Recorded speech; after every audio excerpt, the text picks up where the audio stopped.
is a Bramble Jam podcast. Hi, I'm Bran, and I love Hallmark movies. Hey, I'm Panda, and I like Hallmark movies. I'm Dan, and I despise Hallmark movies.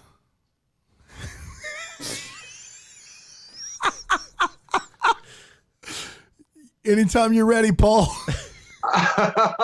Oh, did I miss what I'm supposed to do? Okay, when you were explaining what to do, I've got to be honest, I wasn't listening. So I think what I'm supposed to do here is say like, hey, I am Paul Greene, and I am an actor, and I'm on the Hallmark channel and other channels. And we're here to talk about these three guys and their opinions. Yeah, you did great. And this is the Take the Hallmark podcast. That was That's gold. my new favorite intro of all time. Right on. I think I got it. Yeah. But just in case, tell me the whole thing again. I wasn't listening. I asked you, like, are you tracking? And you looked at me in the eyes, and you said yes. Yes, but when you said tracking, I was just impressed that you were using that word, and it distracted me a little bit. Like does that track? Is like, are we in Mission Impossible or something? It's like you could just said, Paul, did you understand? And I would have said, no. Could you repeat it? But it's your fault for saying tracking. I'm sorry. Paul got pumped. He was like, I'm on a mission. Whatever choices we made to get us to that intro, we should never change them because it's great. Yeah, it was Love it. Man, Paul Greene is here with us. Paul, it's good to have you on the show, man. It's good. It's good to be here. Yeah. Yes. Nice to meet you guys. I've heard your voices a few times, and I've never seen your faces. Yeah, well, that's not entirely true. Here's the irony. You actually met us at Christmas Con in Paul, person, like after day one. Oh, I remember. You guys were wearing the ugly sweaters in the green room. That's right. right. And we ate pizza. Yeah. Oh, that's you guys. Yeah, that's us. It's starting to click. Yeah. I'm at high altitude here, and I'm pretty deep into this coffee. So, Oh, you guys are all right. We talked for a while. No, I'm surprised they allowed you guys in there. Yeah. Right. No, that's fair. No, That's we fair. are surprised too. Yeah. We're big time. And Paul, then remember I'm gonna tell you. afterwards we went gambling and we drank a lot of liquor, remember? Paul, you were out of control. I at one point pulled you to the side. I said, hey, man, why don't we slow down a little bit? You were eating aspartame by the spoonfuls. Right. Yeah. Look at the guys with 3 Cokes there. I'm drinking like some organic free trade coffee that like plants a tree and stuff or something. Organic free trade coffee that plants a tree. That's right. I just want that on a shirt. That's what I want. Well, Paul, it's nice to finally meet you. We're so happy to have you on the podcast. Tell everybody, before we dive into your background and your history and your career, just tell everybody a fun fact. Everybody loves you, and maybe they don't know everything about you, which I'm happy about because that would be a weird amount of things to know. But tell them something that they definitely don't know about you as a person. That they definitely don't know about me as a person. Well, so I'm quite a sharer. I'm like on Instagram, like I'll share my love for weird things like cold water. Every morning, a part of my morning routine is I take an icy cold bath or a shower, or I go in the lake. But that, like, because it's just I find it's a really exciting way to start the day. Yeah. And here in Lake Arrowhead, it's like the water's 40 degrees. In LA, cold water is 65. Yeah. But that's something people know. But I just finished my little morning routine, and maybe this isn't so. I have a morning routine that is like a tradition that I do, and it really sets up my day, and it involves some exercise, some breath work, some meditation, some prayer, and cold. I just came out of the freezing cold shower, and it's so cold that you get ice cream headache on your face. So in the shower, you're standing there, and it's like Fear Factor. It's just like, okay, I can stay another 5 seconds. But when you get out, you're newly born. Like you feel like you can do absolutely anything. So that's something that I don't think that everybody knows about me. We can shut it down. This is the best interview we've ever had. I gotta be honest with you. I'm actually inspired. I love a good morning routine thing. What I love is he's like, that 65-degree shower's for wusses. Dude, if you put 65-degree water in there, that's freezing for a shower, Paul. Is any part of your shower warm or normal? No, after I go in the lake here at Arrowhead is so cold that your hands you don't feel them. That then I come back and have a 5-minute boiling shower for circulation, and that's like a really great, like, just to move circulation. Yeah, blood flow. That's good. I've always been, this is something not everyone knows, I've always been obsessed with health and nutrition and fitness and biohacking. And my dad died of ALS 5 years ago. Oh, my goodness.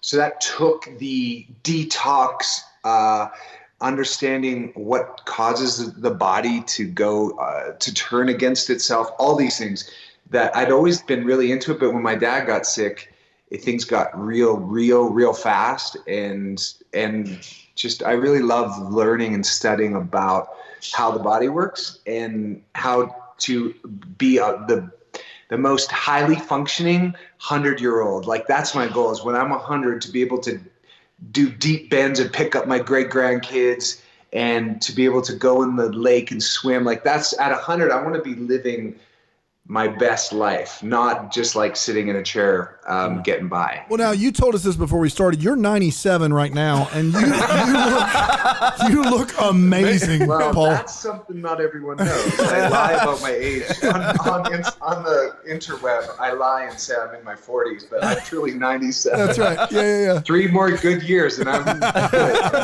Pulling it off.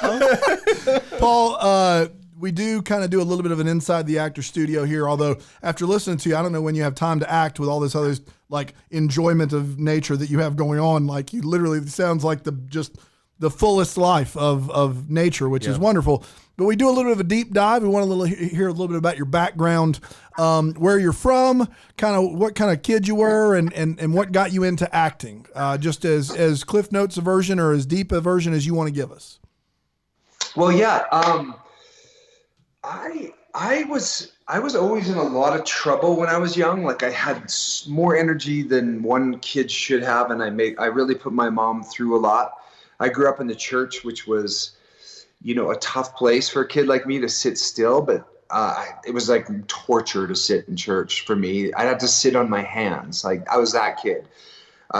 Played every sport. The interesting thing about drama school at my high school was the kids in school were smoking cigarettes and listening to heavy metal, and they were the drama kids. But I was an athlete, so we were at the jock door. And the jock door, nobody smoked. But the drama door, everyone was smoking and listening to Metallica. And I mean, Metallica was pretty good, but like Slayer, things I wouldn't listen to in the 90s.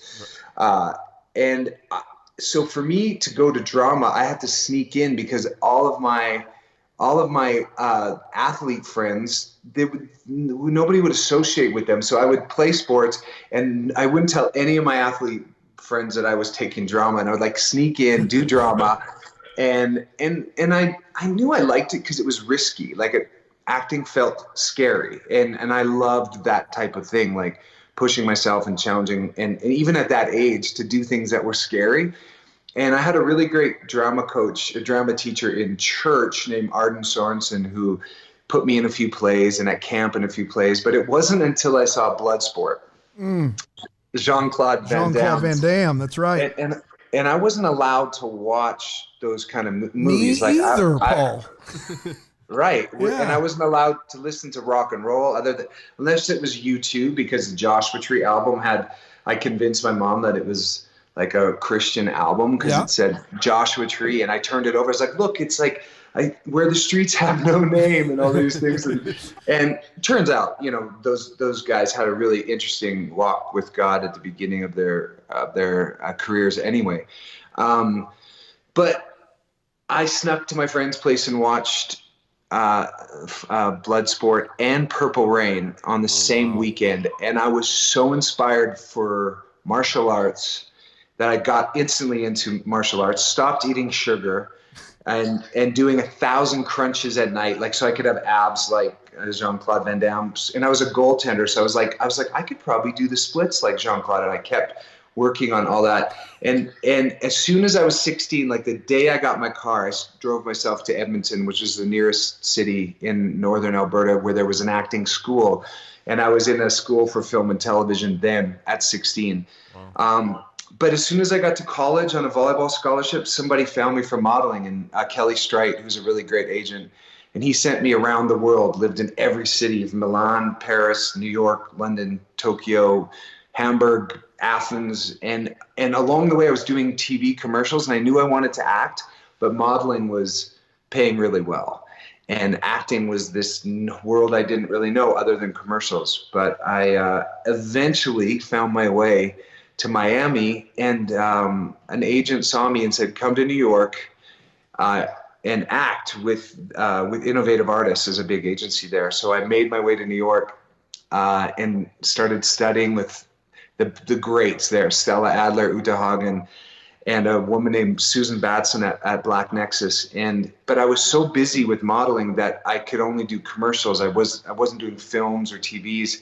And when my son was born, I've been trying to get to LA to do every pilot season, but I was always so busy because in modeling, I'd worked with Tommy Hilfiger and J. Crew and all the department stores and Giorgio Armani. I had such a huge clientele that every time pilot season would come around, I'd be like, how am I going to cancel all this work to go to LA on a pipe dream and try acting, which seems like something that, everybody tries. Like, it seems like it's like the dream job.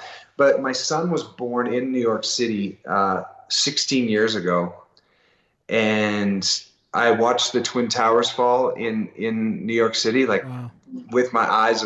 We were shooting downtown, and we had to run from our building and everything. Wow. And I'd been in New York for almost 8 years, and it was like, okay, it's time to go to LA. My son was just born, and I switched careers at 30 and came to LA to try and start with no credits. And that was 15 years ago. And so it's been, I've been on 640 auditions since I came to LA, and I've had 600 no's.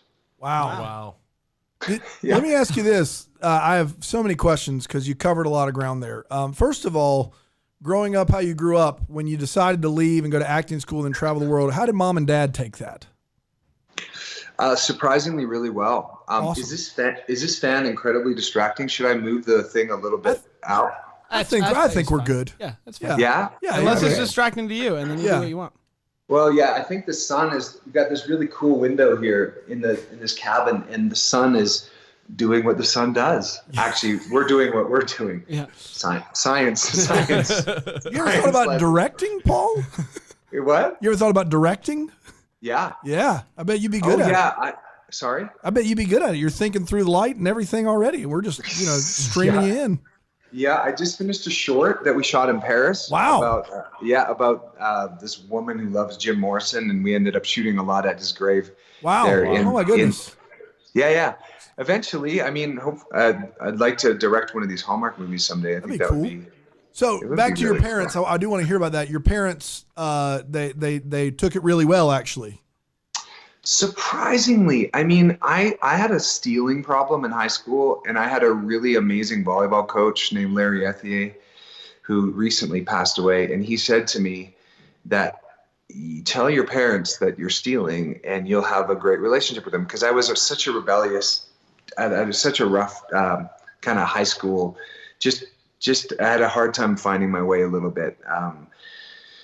And thankfully I had this coach, and sometimes it only takes one. And this guy really saw my potential and believed in me. And he had a meeting where I told my parents that I had a stealing problem. And my dad was in the oil business. My mom was a nurse. They had money. It's not like I needed to steal, but I just did it for the fun. And he had me tell them. And as soon as I told my parents that I was a kleptomaniac in 10th grade, I stopped needing to steal anything. Like I told them, and they were so supportive, and it turned our whole relationship around. So by the time I was 18 and wanting to travel the world, for some reason, they were just like, they gave me a little bit of money to take some pictures for modeling, and they were very supportive. I'm sure when I look back, like my son's driving now at 16, I got my pilot's license really young at 19. And when I left from Edmonton to fly by myself in a little 4-passenger to New York City, I remember looking at my mom's face, and she was just like, I'm sure that it was really, really hard for them to send me out into the world at 18, but then they had to do it again with flying. And then there's so many layers, and now myself as a parent, of trusting God and just surrendering that your kids are going to be okay. Yeah. But I didn't make it too easy on them, for sure. I'm just going to be honest, Paul. You just kind of drop in things when you're telling stories that would fill an entire interview. Like you just said in a story about your parents' reaction, you said you were a kleptomaniac and that you were a pilot at 19.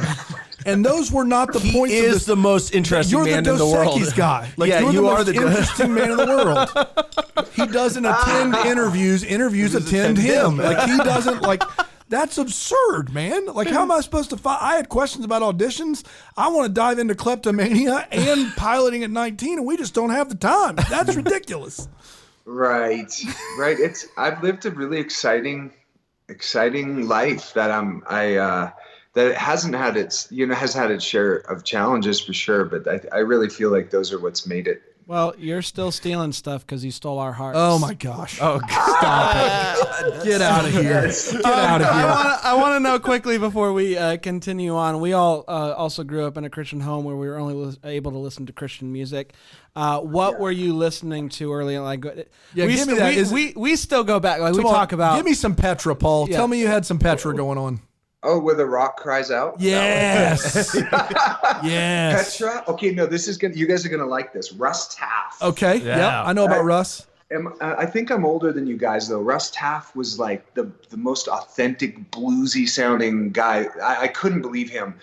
Of course, Carmen, especially Carmen. There was the one with the champion, and I used to listen. Well, and I will just say this: if you haven't experienced A Witch's Invitation, have you even lived? Yeah, because A Witch's Invitation is a classic. It's just too good. It's too good. It's so good. I listened to it recently, and I just rememred every single lyric. I was like, how do I know like all the voices? And like, there's one about like where a spirit-filled pizza. Do you remember Spirit-Filled Pizza? I don't know about Spirit-Filled Pizza. That's a deep cut there. I know Revival in the Land. It's like, well, I was sitting in the kitchen with my brother Frank when I thought of something real nice. Down around the corner at Uncle Angelo's, he was selling pizzas for half a price. Yeah. Well, Ochichi wanted pizza even more than me, so I gave him $1, and then 4 hours later, and would you believe that Baboots never came back again? So I was starting to worry. So I called in a hurry. Yeah, this bartender that I know named Pete. And now he'll find out, if he don't already know, what's happening on the street. He said, Crazy Louie seen Frankie walk into a church and wants to know what it's all about. He said, the Frankie that I see walk in that place ain't the Frankie that I see walk out. You guys not remember? There are so many times where we could just cut the interview and we'd be gold, but we just got a full Carmen impression. I don't know why 25 years later I remember the lyrics to Spirit-Filled Pizza. Paul, we need to write, we need to make, we need to fund a Carmen movie. You're playing Carmen. I think the world needs it now more than ever. So, Paul, you're about 10 years older than me, and I'm about 10 years older than that guy. And so we're spanning some Carmen generations here. So like everybody has their own, everybody loves the champion, but Carmen wheelhouse is different for I think all three of us. Like the champion and Revival in the Land was great, but the standard, like that album was my jam, and then you like the Righteous Invasion of Truth. So like we all have our different Carmens that we had to grow up with. Yeah, but I think growing up, I was also listening to hardcore rap on the side, like Ice Cube and NWA and all these things because I had a foot in both worlds. I'd go to Jesus camp in the summer and get super on fire for God, and then I'd get back into like my high school, and it was so challenging to do it. Like it was so challenging to to have any consistency in that. So music, I grew up with such great. My dad was listening to Johnny Cash down in the shop and Bob Dylan. But it was like, I don't think my mom knew my dad was listening to it. It was sort of like Johnny Cash would sing about gospel stuff, and so would Elvis. So I think that was their gateway into like some really good music too. The actual good music. Yeah, I get it. It's so funny now, especially, as we're all dads and we think back about growing up and being teenagers and being idiots, and we didn't have social media, and I just we can't even grasp how as a father of a 16-year-old, it must be so challenging knowing your own difficulties that you had as a teenager, and it's just amplified with social media. It must be. We don't need to dive in, but I'm just thinking out loud. If I could have gotten a hold of any music I wanted on the internet at the touch of a button when I was a kid, oh my goodness, my world would have just been different. Yeah, forget about it. Yeah, my son is a unique one. I don't think he's ever taken a selfie, and he's got, he's a very connected, open. So unique, my son. I'd love to take credit, but that kid just came in with so much responsibility and so much gratitude. Like I have to pinch myself and thank God every day that who my son is. We raised him with BabyWise, which you guys might know, which is like sleep scheduling. And I swear that's the thing that's like saved our lives, because he's such a good sleeper, and he always has been since we put him on the sleep schedule. But then there's also other components of prioritizing your relationship and not making the kid the king of the castle. The kid is a part of your team. And I think that has served him his whole life. So I give BabyWise to like everybody. I'm like, you're pregnant here. It's going to be a little insulting because you won't be co-sleeping with your baby, and you might want to, but just read it. Yeah. I love that for sure. Yep. So if we could try, I don't even care if we veer back on track ever. This is the best thing. This is fascinating. You said you had 600 no's, Paul. 600 times you were told no. Is there an especially bad one? Like where you went in, you finished your audition, and you were like, oh boy, that was terrible. I can't believe that happened. Oh yeah, absolutely. So it was for NCIS. Yeah. And I was in there, and my son came to the audition with me, and he was 4 years old or 5 years old, and the baby didn't work out with the babysitter, so he came with me, and we get there. It was 8 pages. I was being interrogated by Mark Harmon's character, but it was a producer and director session. So you go in sometimes, and there's auditions can be the most gnarly thing, because you have a casting director and a camera, and then the casting director's assistant who you're usually reading with, and then over there's the director and the producer, and then there's sometimes the writer, and then there's network people, especially if you're in the last bit of it where you're at the director's session, which is right before they shoot. And I walk in, and I'm really ready, and I'm a character, and my character's been in prison and unrightfully accused, and I'm being interrogated. And I'm about halfway through, and the door opens, and my son walks right into the audition. And I'm in character, and I look at this young human who I love so much, and I have to find a way to communicate with him and stay in character. So I'm like, young man, would you please excuse me? I will be right out. And my son looked at me, because I don't speak to him like that. He's like, and he just left, shut the door. And I remember him like peeking back in, and it took me a minute to like recalibrate and refocus and go like, okay, I'm in the scene, finished it. And they're like, thank you very much. Grab my son, we go in the car, and I sat there, and I felt like I had just turded the bed. Like it was like, it was the worst. And I was sitting there, and I was getting ready to call my manager and say, like, you guys, I think I need to take a break from acting. Like I missed my lines. My son came in, and they called me and told me I booked the job. Wow. What? That's ridiculous. And the director of that, his name is Arvin Brown, is still my friend to this day. And he's like, why we picked you is the way you handled your son in that moment. Stayed in character. And you stayed in character. You were kind to him, but then you were back focused. And it's like that moment, though, I realized that how I think I do is none of my business, because it's not accurate. That's so funny. Do you? Is there any audition that you got called back for, or something big that you really wanted, you thought you were going to get, and just didn't work out for you? Hundreds. It would be. I can't think of like. I remember getting close, actually really close in testing for a couple of soap operas along the way, like Young and the Restless and these ones. I remember getting to that last phase, and testing and doing chemistry reads with the other actresses, and this happened twice with General Hospital and Young and the Restless, where I got right to that end. And some of God's greatest gifts are unanswered prayers, man. Because it's a country I am so song, glad. Paul. Yeah, of course. Isn't that Garth Brooks or something? Yep, sure is. Yeah. I'm so glad that those prayers weren't answered, that I'm not on a soap, that I get to make other things that I really enjoy. Yeah. That's awesome. It's so interesting going back to your story that, you were modeling for so long, and then your son is born and you're like, now's the time to act. Like a lot of people, it's opposite. Like I'm going to go to California when I'm 18, I'm going to act. And then when a family comes, maybe I'll settle down. But yours was the opposite. Was it really challenging early on to, parenting's hard enough when you have a toddler and it's crazy. How was that balancing, not just being a father, but also I'm acting for the first time. I'm doing these auditions for the first time. Was that a really challenging thing to figure out? How it was necessary. New York gave me 3 strikes, like the power outage that shut down the East Coast when my son was 3 days old and we were in the 37th story of a condo. That was strike one. Strike one was 9/11, where I was like, okay, I need to get to California. Strike 2 was the power outage. And then when my son was like 2 weeks old, this big truck came by and hit a big greasy water thing and splashed Oliver and I with water when I was holding him.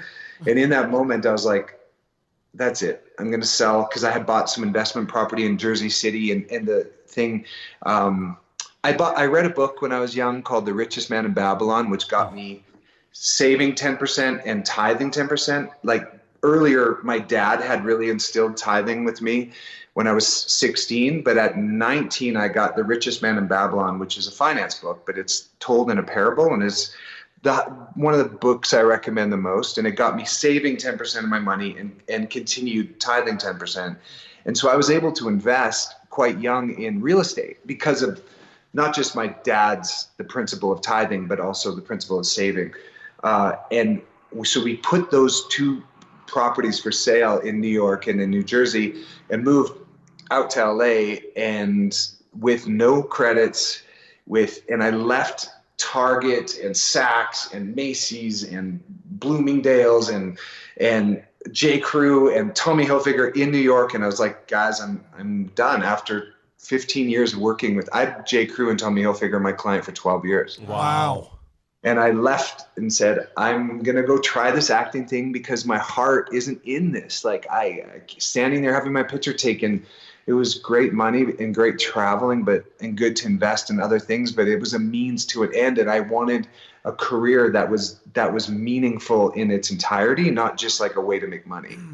How do you feel like you've evolved over the years as an actor, going back to moving to California to where you are now? How do you feel like you've changed, evolved, looked at work, all that stuff?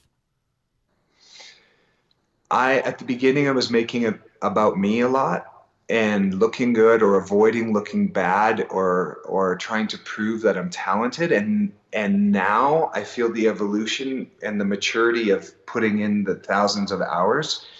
Now I realize it's not about me. It's not about me looking good or looking bad. Or doing a good job, like getting a result. It's not about that. It's so much more about telling a great story and really understanding where the story is going and how my character is a stroke of the brush of the art, and then being so generous with the other actor that I take care of the other actor, not about me. So whenever I'm listening well and generously there to serve the other actor, my acting is totally fine. But when I'm when I'm making about me looking good, my acting is terrible. It's self-obsessed and it's insecure and it's result driven, like trying to do a good job or look like a good actor or something. So the evolution has come from focusing on myself to now focusing on the bigger picture and telling the bigger story and focusing on my partner. Sure. Absolutely. So let me ask you, you have all these very diverse interests. You're not only an actor, you've done investment, you pilot, you do all these different things. Do you still balance and do a lot of these different things even to this day, like investments and all these other things? Or are you pretty much exclusively honed in on acting still? I mean, I have a team now that manages some of the, I have a business manager and I have a really good lawyer. So I think when it's time to really expand, you have to build a team. And now I'm at a place where I need really, really people that are really good at the things that I was kind of okay at, like managing money, and they take too much time and too much energy. And to answer your question, like, yeah, the more I focus in and give all my attention to acting, the more that can grow. But for me, it's music and acting together. Like my guitar's right here, and I pick up my guitar and I feel so happy when I'm singing and playing my guitar. But when I'm on set, doing that too is like another happy place. So I have a couple of things that I'm focused on for sure. But to make the time, I just think time blocking really helps. Like I write out in the morning things that I'm looking to accomplish in a day. And then sometimes I'll time block, like my morning is time for my body, my spirit. And then there'll be time when I time block for music, and a time block for reading scripts, and a time block for like date night and connecting in my relationship with my fiance. And then there's like entertain. So there's time blocking has really helped me in my day. So like for an hour, I know I'm just focused on my music, or this hour. And if you give all of your focus for 30 minutes to something, you can move it further than if you're distracted doing 25 things and moving everything forward like an inch. Like if you just laser focus on it for a half hour, it's amazing how much quality of your time you can get out of that thing.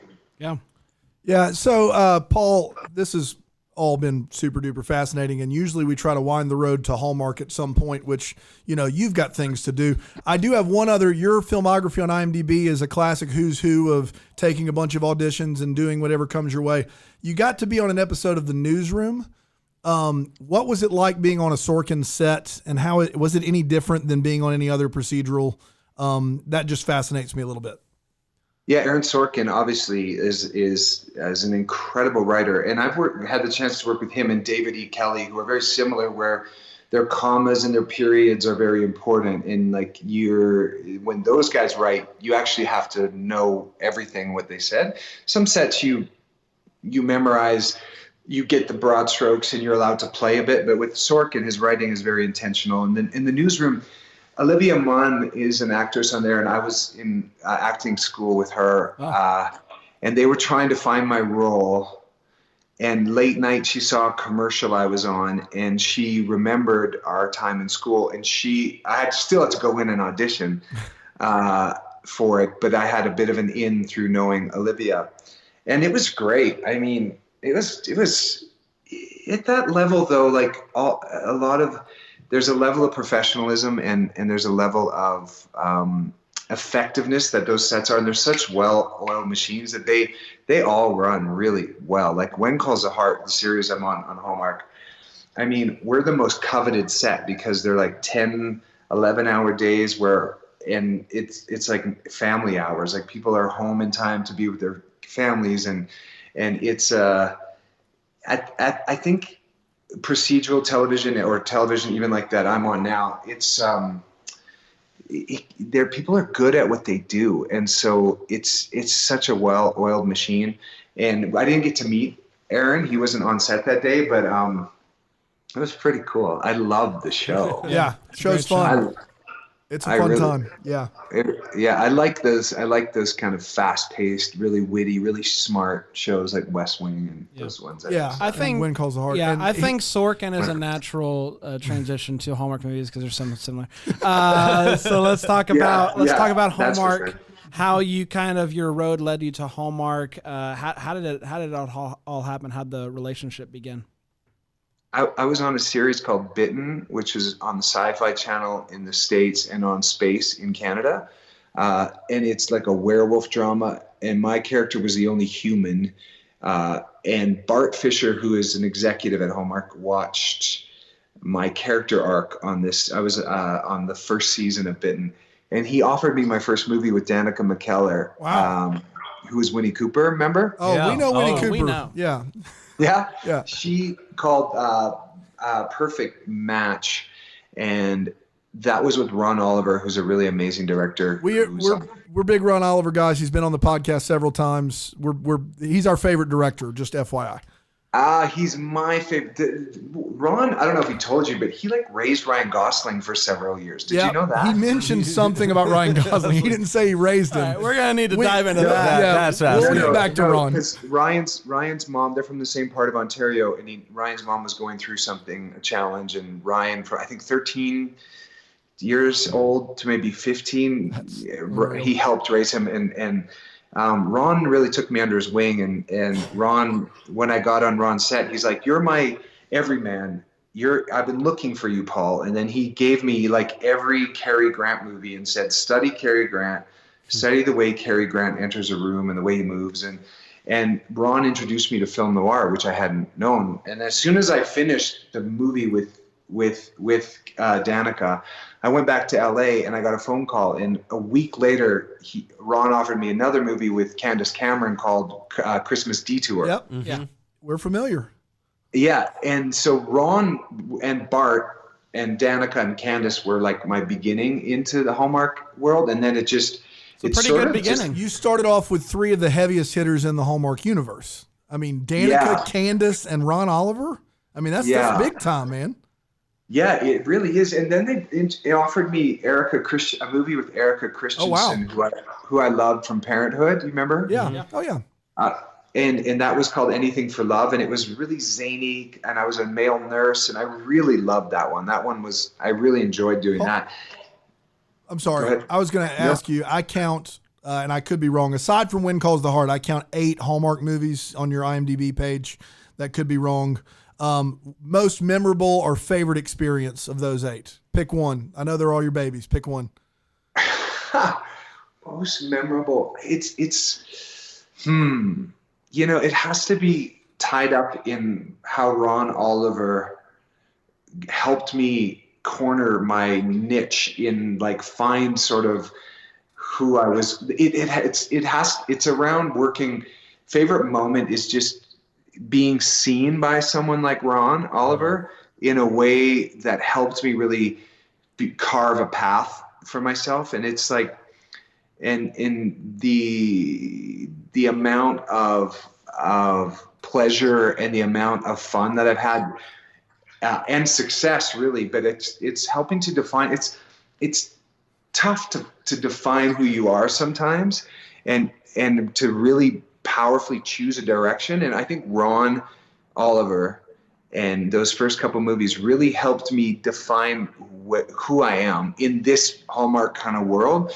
And I'm really grateful for that experience. And that stands out to me as like, as one of those. But, my mom also came and she's like an extra in almost all the movies. Oh, wow. And that's a really fun, and if she's not there, then I have her picture somewhere. So I've managed to get my mom in every project other than maybe 1 or 2. But it's like, where's Waldo? It's like finding my mom. That's fun. That's funny. You know what? The rapid fire segment is going to be the best segment because he's not going to be able to give us a straight answer because it would mean saying something bad about somebody else. No. I still didn't hear a movie name in there, Paul. Come on, man. Give me one movie. Favorite or most memorable? Anything for Love, because Erica Christensen. I loved working with Lacey Chabert too, and Maggie Lawson now twice, and of course Danica twice. But there's something Erica Christensen. There was that experience, and the script was really creative for Anything for Love, and it feels like it's one of those movies that could have also been like in a theater. It's unique to itself. Yeah. So Anything for Love, yeah. Love it.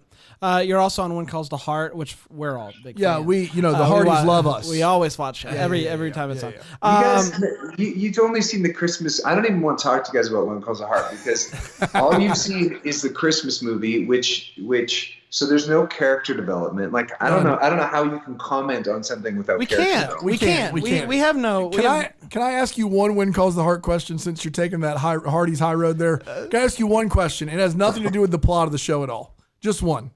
Okay. Paul, we met you at Christmas Con in New Jersey. Memorable for all of us. You were was really You were wearing a nice coat and a really nice scarf. It was a nice scarf. You looked great. And in the When Calls the Heart movie, you're wearing the same scarf.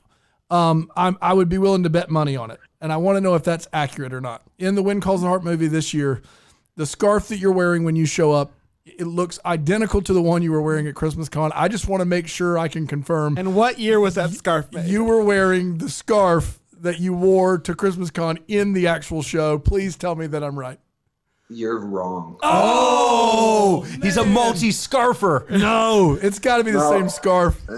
No, it was so cold in Jersey, and it was actually really cold on our set. But no, the scars are not the same. Go look at the scarf, Paul. I love that. That's the thing that you noticed. Well, here's what it comes down to: is everybody's in their garb from what 19 whatever year it's supposed to be, and you just kind of looked like you came from con. You looked like you came straight from Christmas Con. You didn't look like you were dressed in the past at all. You looked wonderful. You also have to understand we're not scarf boys. Like we don't. I mean, we live in South Carolina. I would love to wear a scarf from time to time. Yeah, but it just looked like you were like for this movie, and we saw you in the previous movie, and that wasn't the case. But in this movie, it looked like you were just there. You just came on in and did your lines, and we're like, it's 2020, baby. 2020. Yeah. I mean, it's supposed to be 1915, and I think they do especially our set deck and our costume do a really good job. And it's also Hallmark Channel, so it's like it's really beautiful to look at too. So the show looks really. I'm not going to talk to you guys. You haven't even seen the series. Why am I talking about one moment out of 100,000? There's no context. There's no. Because you're a wonderful human being, Paul. We weren't going to ask you anything scandalous about When Calls the Heart. We just want to know about your scarf, man. It's all about the scarf. Let me ask you this. This isn't about When Calls the Heart, but I'd love to get back there and talk about Jack being dead and whatever else. There's a movie on your IMDb feed called Sweet Home Carolina. I don't know anything about the movie, and I tried to read the description. I would assume that it takes place somewhere in the Carolinas. We are in Greenville, South Carolina right now. And so I want to know, where did that movie take place, and how were you with your Southern accent if you had to have one? Didn't have one, which is great. Which, for a whole movie to carry that, it's almost impossible to maintain it without, not impossible, but that movie was shot in 2 weeks. So that was an independent through Mar Vista, who, I had worked with one of the producers, and they asked me to do this, and it was a lower budget sort of thing that they would just, I liked the script, and it was there. They ended up selling it actually to the Hallmark streaming service. But it wasn't originally a Hallmark thing. It was an independent. It was great. It was all shot in South Carolina. I don't remember the town. You're going to kill me, but you haven't seen any When Calls the Heart, so I'm not too worried about it. Do you remember, was it near the coast, or was it, where in South Carolina? You don't remember anything else about it? Yeah, no, because I was able to go to Charlotte. Is Charlotte the old town, kind of? Charleston is the old Charleston. town. Yeah. Charleston, yes. Wasn't too far from there, 90 minutes from there. Okay. I had it. There's like a big university there. Was it Columbia? No. Sumter? Nope. All right, good talk. Scarf? Nope. Scarf? Nope. It's the same scarf, Paul. I'm sorry. I'm sticking with it. Yeah. But is there there's not a, no, I can't remember. Okay. It was 5 years ago. And, but it was fun. I loved it there. It was hot, like Yes. crazy. Yeah, hot. it's insane. That is Yeah, accurate. It's very hot. Before we dive into the rapid fire round, is there anything in 2020 that you know about that you're very excited about that you're allowed to talk about as far as work goes, or is it just cold showers that you're? Well, I know there's a couple things I wish I could share. Season 8 for One Calls a Heart, which you guys haven't seen, so we shouldn't talk about that. We haven't got the official pickup, but everyone's pretty excited that season 8's probably going to come, which is a huge thing. Yeah. And that would start sometime in the summer, filming that. I'm certain that there's a couple movies coming in, but I haven't read the scripts yet, and I don't know the exact dates. But there's a couple Hallmark movies for sure. For sure, a Christmas one, which you guys will, which you will love for sure. Yeah. And yeah, that's all. There's another really exciting thing that I can't talk about. So is it Hallmark related? No? it is Hallmark related. Yeah, it is Hallmark related. So we're all getting together to film a Carmen biopic. You heard it here first. Hallmark sponsoring it. Hallmark it's wild. sponsoring. Paul is acting as Carmen himself. We did want to break the We news didn't this want to way, break the but news, but it's we had the best to. way. It is. I'm trying to think. Do you guys not know who Russ Taff is? You sort of. I know who Russ Taff is. I know who Russ Taff is. Like Yeah. that is definitely like in my era that I can remember. I mean, any of those. Yeah. Steve Greene. You know who Steve Greene is? Oh yeah, and Keith Greene I liked better because Keith Keith Greene. Greene was a bit more, Rock and roll. a little bit more of like he seemed authentic. I mean, he was really intense. Yeah. Yeah. And then I mean, his music, you felt, especially the sheep and the goats song. Yeah. I was like, I scared the living daylights out of me. I just remember "You Put This Love in My Heart" by Keith Greene. I can still sing that song. I really like Keith Greene. Steve Greene I never got into, but I know who he is. There's Amy Grant had this one album that I still hear it today, and I'm like, because so great with Spotify or with anything really, with you just Siri say play Amy Grant, and that we can kind of hear these old songs that still hold up for me today. That still that I still will enjoy listening to. From time it had to be Heart in Motion. That's the only album like Amy. It had "Baby Baby" on it. It had "Every Heartbeat." Had all the hits on it. I don't think that was it. It was one that didn't have "Baby Baby" because I hated that song. Man, it was older Amy Grant. I think it was just called Amy Grant. Amy Grant. I thought we were going to be friends, Paul. True or false, Paul? Clay Bieber Cross did Baby. is still the best album of all time. Clay Cross. That's got to be after him. Clay Cross. Who's that? Yeah. Clay Cross, No, that's Clay Cross is. best album of all time. Who's the artist? Clay Cross. It's Clay Cross by Clay Cross. No, Clay Cross is like late '90s, early 2000s. Really? Yeah, Clay Cross is not old. Were you a Newsboys fan? I knew the Newsboys. Yeah. Yeah. I mean, you just as a listening to Christian music, there was not a lot of options. No.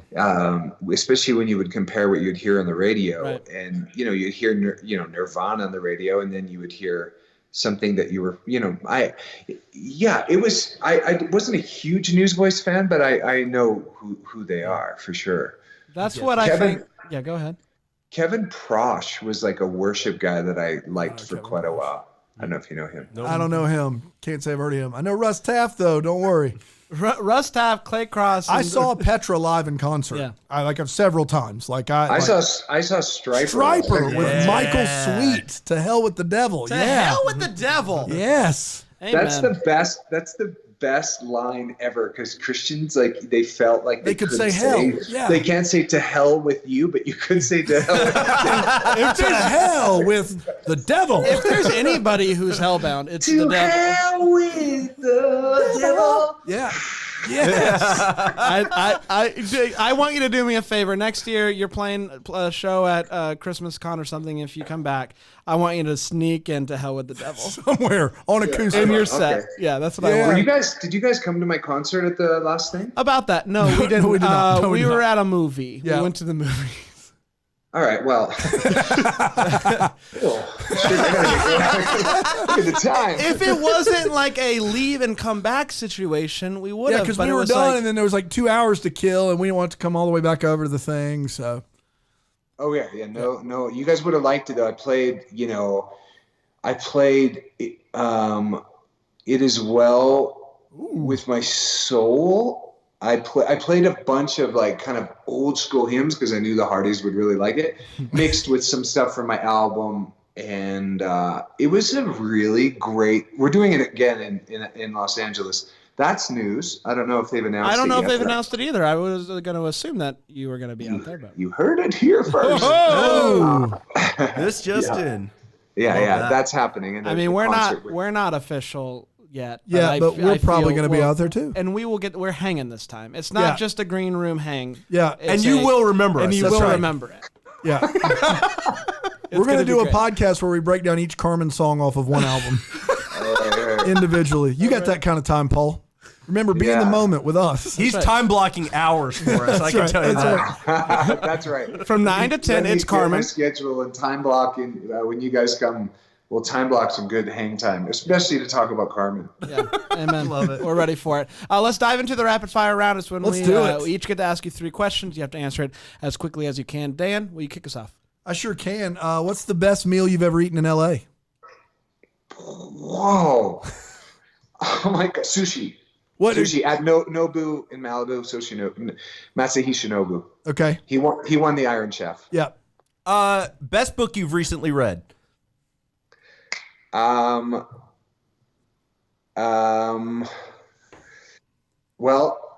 this right here. Whoa! Yard sale. This is the life-changing magic of tidying up by Marie Kondo. So this is about only having things around in your life that spark joy. So you go through all your clothes or all your books, and you throw away or give away scarves, any for instance. Scarves. Yeah, if you have extra scarves. It's about getting rid of clutter and making space for in your life for things that you only love, not just clutter around everywhere. Yeah, I don't know. I'm sure it's great. I was so annoyed. Like a couple of years ago, it became a Netflix show, and everybody was tidying up, and I was annoyed by the whole thing. Even though I'm for like minimalism and tidying up, I'm for it. It was just a fad. It was a big thing on Netflix. I work for a minimalist, so Marie Kondo is kind of the competition, but I'll let it slide. It's all right. She's not a minimalist. She says just surround yourself with things that spark joy. That's right. So if you have a cluttered house and it all sparks joy, you're good to go. That's right. First, right? That's right. That's right. You know what? I can abide by that. I'm in the process Yeah. of moving, and I have thrown out a lot of stuff over the past week, and I can attest it does bring you joy to get rid of things. Yeah, it's annoying. Yeah, it's a whole thing. It's your turn. What's you've mentioned that when you were modeling, you traveled the world, you stayed in people's homes. It was this whole thing. What is one of the most memorable? I'm going to say the most memorable experience from traveling the world and meeting all sorts of different people from different backgrounds. Oh my I know. God. I know. Oh my goodness. Well, It's always like we're making Paul choose between children. It's the best. yeah, that's so hard to narrow it down.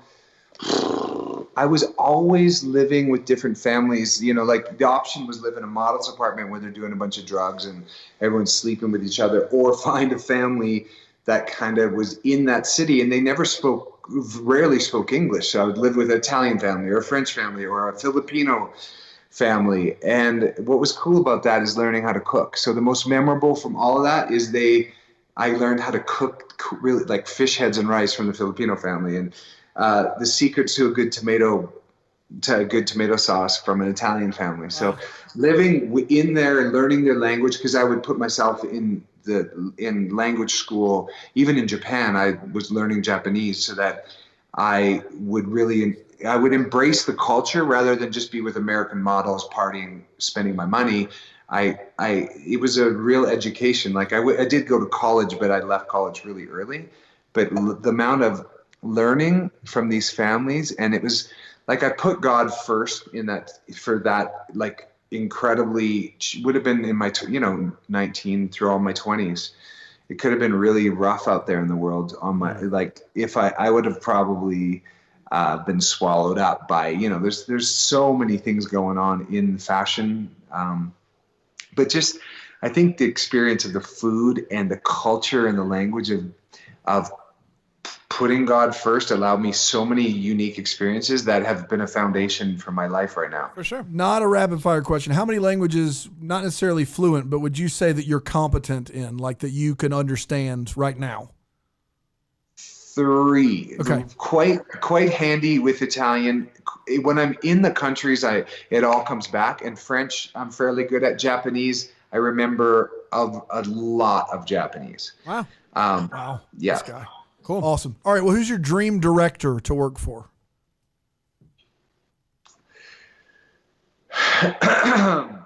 Rapid fire. Oh my gosh. Do some people have these answers? Yeah. They sure do, Paul. But the thing is, go ahead. Zach Braff, because nice. Garden State is one of the most perfect movies for me because of the music. And it's like when I direct, write, and star in my own film, it's like Garden State is sort of the template for it. Like it's deep, meaningful, but also comedy and also music. Most breathtaking album you've ever heard? Emmylou Harris, Wrecking Ball. It is produced by Danielle Lanois, who did a lot of the early U2 stuff. And it's Emmylou Harris singing Neil Young and Bob Dylan songs, with Neil Young doing harmony, Larry Mullen Jr. on the drums, Aaron Neville doing harmonies, and it's my desert island record. It's called Wrecking Ball by Emmylou Harris. Wow. How long, if there was an ice bath, do you think you could make it in the ice bath before saying, I can't do it anymore? 10 minutes. 10 minutes. Wow. That's pretty long. Yeah, 10 minutes. 3 is my record, but I like 3. Once you get past 3, you can't feel much anyway. So yeah. Then you should get out at 10 minutes. You should get out. Yeah, you're going to be numb. There's going to be some skin damage that's not repairable at that point. Yeah. Hey, what's the perfect guitar or your dream guitar? Ooh, yeah, good question. Taylor is the most consistent. I have a Taylor. It's the most consistent, but there's this Czech company called Fursch, Fursch, Fursch, and they're handmade, and they sent me a guitar through Instagram, and this is going to sound like a plug, but it's the most beautiful playing. There's another guitarist who I follow called Paul David on YouTube. He's amazing. You should check him out.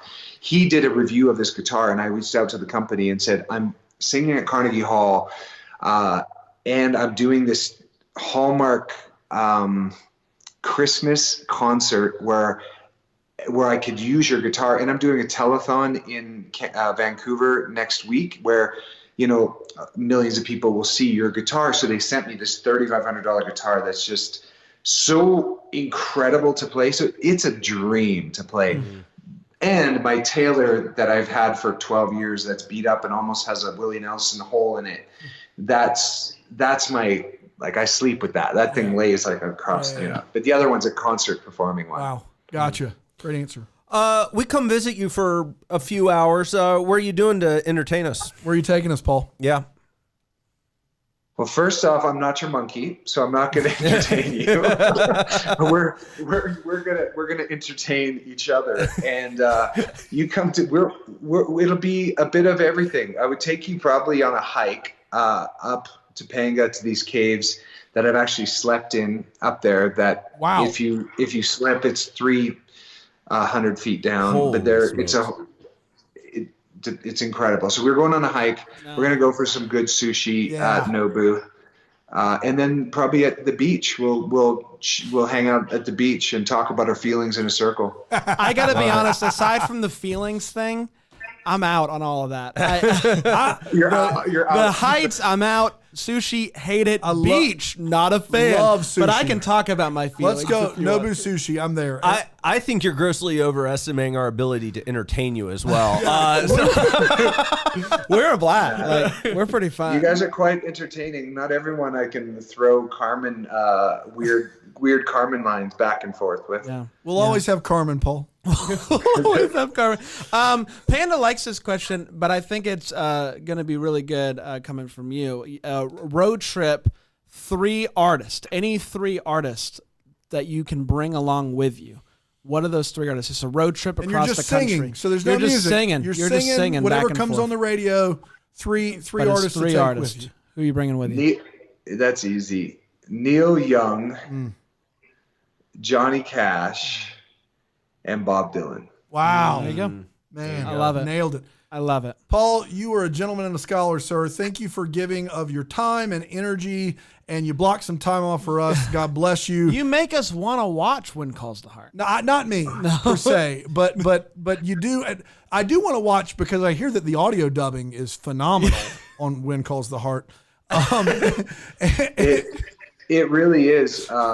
Our post team, especially our composer, like they're really talented. I love the music on When Calls the Heart. You guys should watch it just for the music, especially you. Yeah, thanks, man. Hey, we really do appreciate your time. Thanks so much for hanging out with us, and you're the best. Sure. Man. And I know that we just celebrated it, but we do always end the episode by saying Merry Christmas.